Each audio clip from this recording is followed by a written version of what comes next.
ఆంధ్రప్రదేశ్ రాష్ట్రంలో డిప్యూటీ కలెక్టర్గా పనిచేస్తున్న తాతా మోహన్ రావును సుప్రీంకోర్టు ఎంఆర్ఓ స్థాయికి డిమోట్ చేస్తూ 2025 మే 9న సంచలన తీర్పు వెలువరించింది. 2013లో గుంటూరు జిల్లాలోని కొందరు నిరుపేదలు తమ ఆక్రమణలో ఉన్న భూములపై హౌస్ సైట్ పట్టాల కోసం రెవెన్యూ అధికారులకు వినతిపత్రాలు సమర్పించారు. అయితే వారి వినతులను పరిగణనలోకి తీసుకోకుండా రెవెన్యూ అధికారులు వారిని ఆ భూముల నుండి బలవంతంగా తొలగించేందుకు ప్రయత్నించారు. దీంతో ఆ స్లమ్ నివాసులు ఆంధ్రప్రదేశ్ హైకోర్టును ఆశ్రయించారు. హైకోర్టు 2013లో ఆ స్లమ్లలోని గుడిసెలను కూల్చవద్దని ఆదేశాలు జారీ చేసింది.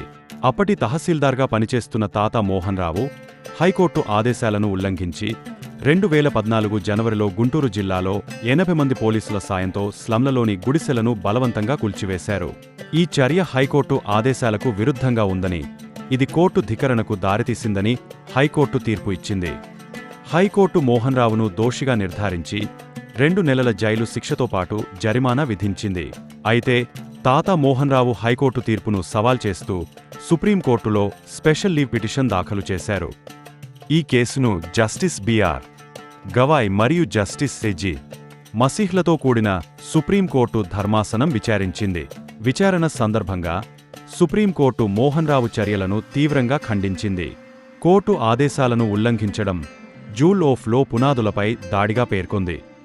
సుప్రీంకోర్టు మోహన్ రావుకు 2 ఎంపికలు ఇచ్చింది: జైలు శిక్ష అనుభవించడం లేదా డిమోషన్ను అంగీకరించడం.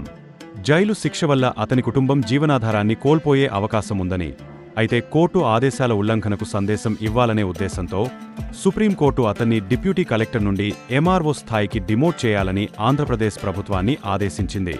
అదనంగా 1 లక్ష రూపాయలు జరిమానా చెల్లించాలని, ఈ మొత్తాన్ని హౌసింగ్ ఛారిటీ స్కీమ్కు చెల్లించాలని చెప్పింది.